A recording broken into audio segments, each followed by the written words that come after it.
ಜಮಖಂಡಿ ಉಪವಿಭಾಗದಲ್ಲಿ ಕೃಷ್ಣಾ ಮತ್ತು ಘಟಪ್ರಭಾ ನದಿಗಳ ಇವತ್ತಿನ ಸ್ಥಿತಿಯನ್ನು ನಾನು ಹೇಳ್ತಾ ಇದ್ದೀನಿ. 2-3 ದಿನಗಳಲ್ಲಿ ನಮ್ಮ ಕೊಯ್ನಾ, ಮಹಾಬಲೇಶ್ವರ ಈ ಪ್ರದೇಶಗಳಲ್ಲಿ ಮಳೆ ಜಾಸ್ತಿ ಆಗಿರೋದ್ರಿಂದ, ಮಳೆಯ ಪ್ರಮಾಣ ಹೆಚ್ಚಾಗಿರೋದ್ರಿಂದ ನೀರಿನ ಹರಿವು ಜಾಸ್ತಿ ಆಗಿದೆ. ಇವತ್ತು ಕೊಯ್ನಾ ಡ್ಯಾಮ್ನಿಂದ ನಮಗೆ 69,519 ಕ್ಯೂಸೆಕ್ ನೀರು, ಕಲ್ಲೋಳ, ರಾಜಾಪುರ ಮತ್ತು ದೂದ್ಗಂಗಾದಿಂದ ಒಟ್ಟು 1,21,993 ಕ್ಯೂಸೆಕ್ ನೀರನ್ನು ಹರಿಬಿಟ್ಟಿದ್ದಾರೆ.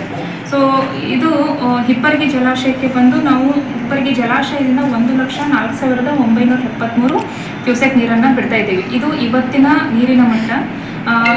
2 ದಿನಗಳ ಹಿಂದೆ ಅಂದರೆ 2-3 ದಿನಗಳ ಸತತವಾಗಿ ಸುಮಾರು 65,000ರಿಂದ 70,000 ಕ್ಯೂಸೆಕ್ ನೀರನ್ನು ಹರಿಬಿಡ್ತಾ ಇದ್ವಿ. ಸೊ ಅಲ್ಲಿವರೆಗೂ ನಮ್ಗೆ ಯಾವುದೇ ರೀತಿ ಸಮಸ್ಯೆಗಳಿಲ್ಲ. ಈಗಲೂ ಸಹ 1,04,973 ನಾವು ಆಲ್ಮಟ್ಟಿ ಡ್ಯಾಮ್ಗೆ ಹಿಪ್ಪರಗಿಯಿಂದ ನೀರು ಬಿಡ್ತಾ ಇದ್ದೇವೆ. ಆ್ಯಸ್ ಆಫ್ ನಾವು ಸಹ ಜಮಖಂಡಿ ಮತ್ತು ರತ್ಕವಿ-ಬನ್ನಟ್ಟಿ ವ್ಯಾಪ್ತಿಗೆ ಬರುವಂಥ ಕೃಷ್ಣಾ ನದಿ ಪಾತ್ರದಲ್ಲಿರುವಂಥ ಗ್ರಾಮಗಳಿಗೆ ಯಾವುದೇ ರೀತಿ ಸಮಸ್ಯೆಗಳಾಗೋದಿಲ್ಲ.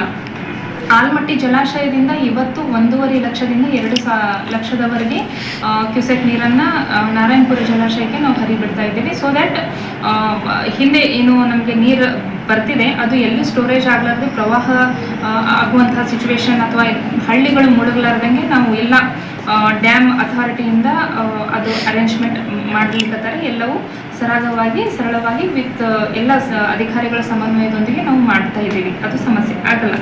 ಇನ್ನು ಘಟಪ್ರಭಾ ನದಿಗೆ ಸಂಬಂಧಿಸಿದಂತೆ ನಮ್ಮ ಮುಧೋಳ ತಾಲೂಕಿನ 18 ಗ್ರಾಮಗಳು ಮತ್ತು ರತ್ಕವಿ-ಬನ್ನಟ್ಟಿಯ 3 ಗ್ರಾಮಗಳು ಪ್ರವಾಹಕ್ಕೆ ಒಳಗಾಗುವಂಥ ಸಂಭವಗಳು ಇರ್ತವೆ.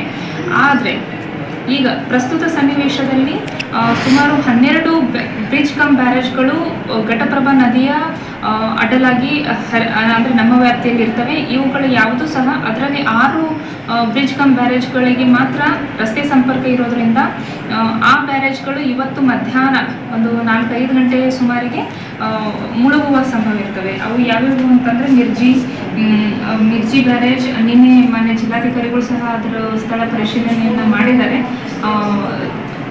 ಇವಾಗ ಪ್ರಸ್ತುತವಾಗಿ ಡವಳೇಶ್ವರ, ಮಿರ್ಜಿ ಈ ಬ್ಯಾರೇಜ್ಗಳು ಮುಳುಗ್ತವೆ. ಆದರೆ ಅವು 1-2 ತಾಸಿನ ನಂತರ ಮತ್ತೆ ನೀರು ಕಡಿಮೆ ಆದ್ಕೂಡಲೇ ಮತ್ತೆ ಟ್ರಾಫಿಕ್ಕಿಗೆ ವೆಹಿಕಲ್ ಮೂವ್ಮೆಂಟ್ಗೆ ನಾವು ಅವಕಾಶವನ್ನು ಕೊಡ್ತೀವಿ.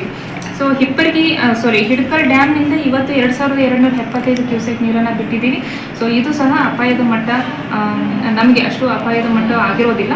ಆದಾಗ್ಯೂ ಸಹ ನದಿ ಪಾತ್ರದಲ್ಲಿರುವಂಥ ಜನಸಾಮಾನ್ಯರಿಗೆ ಕೇಳ್ಕೊಳ್ಳೋದೇನಂತಂದರೆ ಆದಷ್ಟು ಜಾಗರೂಕರಾಗಿರಿ.